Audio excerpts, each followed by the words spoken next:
തൊമ്മൻകുത്ത് വന്നു കഴിഞ്ഞപ്പം ഈ തൊമ്മൻകുത്തുമായിട്ട് ബന്ധപ്പെട്ട് ഒരുപാട് കഥകൾ നമുക്ക് ഉണ്ടെന്നാണ് മനസ്സിലാക്കാൻ സാധിച്ചത്. ചേച്ചി ശരിക്കും ഈ തൊമ്മൻകുത്ത് എന്നായിരുന്നു ഇതിൻ്റെ പേര് ശരിക്കും ആദ്യമേ? തൊമ്മൻകുത്ത് എന്ന് പറഞ്ഞാലും എൻ്റെ ശരിയായ പേര് തുമ്പൻ എന്ന് പറഞ്ഞ ആദിവാസി പുഴ മുറിച്ച് കിടന്നപ്പോൾ ഒഴുകിപ്പെട്ടു പോയതുകൊണ്ടാണ് തൊമ്മൻകുത്ത് എന്നുള്ള പേര് വന്നതെന്നാണ് പറയുന്നത്. ആദ്യം തുമ്പൻകുത്തായിരുന്നു അല്ലേ?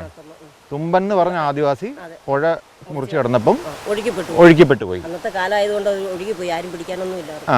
അത് കഴിഞ്ഞിട്ടാണ് തുമ്പൻകുത്തായിരുന്നു. അതാണ് പിന്നെ പറഞ്ഞ് തൊമ്മൻകുത്തായി മാറിയത്, തൊമ്മനായത് അല്ലേ?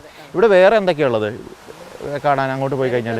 എഴുന്നേൽക്കുത്ത് എന്ന് പറഞ്ഞൊരു കുത്തുണ്ട്. അത് 7 മഴവെള്ളത്തിൽ വലിയ വെള്ളത്തിൽ 7 സ്റ്റെപ്പായിട്ട് ചേർന്നുകൊണ്ടാണ് എഴുന്നേൽക്കുത്ത് എന്ന് പറയുന്നത്. പിന്നെ അവിടുന്ന് പോയാൽ ഒരു നാടുകാണി ഇലവ് എന്ന് പറഞ്ഞുകൊണ്ട് ആ ഇലവ് കണ്ടു കഴിഞ്ഞാൽ ആ ഇലവൊക്കെ ഇരുന്ന് ഈ നാട് മുഴുവൻ കാണാമെന്നാണ് പറയുന്നത്. അതും കഴിഞ്ഞ് പോയാൽ മുത്തിക്കുത്തെന്നാണ് നേരത്തെ പറഞ്ഞുകൊണ്ടിരിക്കുന്നത്. എനിക്ക് അത് മുക്കായി. മുത്തിമുക്കെന്ന് വെച്ചാൽ മുത്തി ഇങ്ങനെ ഒരു വയസ്സിൽ നിന്ന് മുത്തി ഇങ്ങനെ പയ്യ മൂളും പോലെ അങ്ങ് തോന്നിക്കും അവിടെ ചെന്ന് കഴിയുമ്പോൾ. അന്തരീക്ഷം വെച്ച വലിയ വെള്ളച്ചാട്ടമാണ്, നല്ല പ്രതിഭംഗിയുണ്ട്.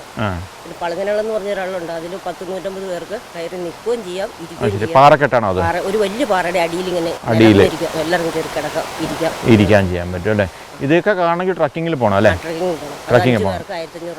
5 പേർക്ക് 1500 രൂപ ഒരു ഗൈഡിനെ കൂടെ കൊണ്ടുപോകുകയും ചെയ്യാം. അത് എത്ര സമയം എടുക്കും? രാവിലെ പോയാൽ വൈകുന്നേരം വരും? പോയാൽ അത് 8 മണിക്ക് പോയാൽ ഒരു 12 മണിക്ക് തിരിച്ചു വരാം, അല്ലെങ്കിൽ 5 മണിക്ക് തിരിച്ചു വരാം. 5 മണിക്ക് ഇവിടെ തിരിച്ചു വരണം അല്ലേ? പിന്നെ നാഗായംകുത്ത് എന്ന് പറഞ്ഞൊരു വലിയ കുത്തിക്കൂടി ഉണ്ട് അവിടെ. അതിങ്ങനെ ഈ മീനിന്റെ കൂട് മാതിരി ഇങ്ങനെ വലിയ വെള്ളം 2 കല്ലിന്റെ ഇടയ്ക്കേക്ക് ആടിയിട്ട് താഴെ വന്നപ്പോൾ അത് വലിയ വെള്ളച്ചാട്ടമായിട്ട് അതാണ് പ്രകൃതി ഭംഗി ഏറ്റവും നല്ലത്. ശരി. അപ്പം ഇങ്ങനെയുള്ള കാര്യങ്ങൾ ചേച്ചി പറഞ്ഞ കാര്യങ്ങളൊക്കെ നിങ്ങൾക്ക് കാണണമെന്നുണ്ടെങ്കിൽ ഇവിടെ ട്രക്കിംഗ് ഉണ്ട്. ആ ട്രക്കിങ്ങിന് ഇവിടെ നേരത്തെ വിളിച്ച് പറയണം. ഒരു ദിവസം മുമ്പ് വിളിച്ച് പറഞ്ഞു കഴിഞ്ഞാൽ നിങ്ങൾക്ക് വേണ്ടിയിട്ട് ഒരു ഗൈഡ് ഉണ്ടാവും. മിനിമം 5 പേര് വേണം. 5 പേരുടെ പൈസ അടച്ചു കഴിഞ്ഞാലാണ് പോകാൻ പറ്റുന്നത് അല്ലേ? 1500. അപ്പോൾ 2 പേര് പോയാലും 5 പേര് പോയാലും 1500 രൂപ ആണ് കൊടുക്കേണ്ടത്. മാക്സിമം 5 പേര് അല്ലേ? അതെ. അപ്പം നിങ്ങൾക്ക് പോവാം. അപ്പോൾ അങ്ങനെ നിങ്ങൾക്ക് ട്രക്കിങ് ആവശ്യമുണ്ടെങ്കിൽ അങ്ങനെ ട്രക്കിങ് പോകണമെന്ന് ഇഷ്ടമുള്ളവർക്ക് അങ്ങനെ ട്രക്കിങ്ങും പോകാം. അപ്പോൾ ഈ പറഞ്ഞ കാര്യങ്ങളൊക്കെ നമുക്ക് കാണുവാനും സാധിക്കും.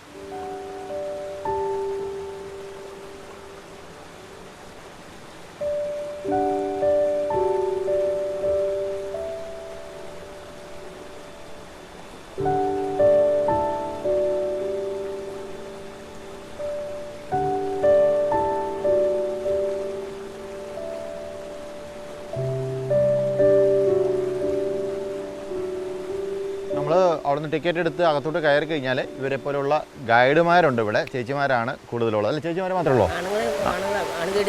ആണുണ്ട്. അങ്ങോട്ട് പോകുമ്പോൾ ട്രക്കിങ്ങിന് പോകുമ്പോൾ ആണാണ്. ഇവിടെയൊക്കെ നിൽക്കുന്ന പെണ്ണുങ്ങൾ. അതെ, ആണുങ്ങളും പെണ്ണുങ്ങളൊക്കെ ഉണ്ട്. അപ്പോൾ ഇവരോട് നിങ്ങൾ വന്ന് സംസാരിക്കുകയാണെങ്കിൽ ഇവർ ഒരുപാട് കഥകൾ നമുക്ക് പറഞ്ഞു തരും. അതൊക്കെ കേട്ട് ഈ കാട്ടിലൂടെ യാത്ര ചെയ്യുമ്പോഴാണ് അത് ശരിക്കും ഒരു റിയൽ ട്രക്കിങ്ങിൻ്റെ ആ യാത്രയുടെ ഒക്കെ സുഖം കിട്ടുന്നത്.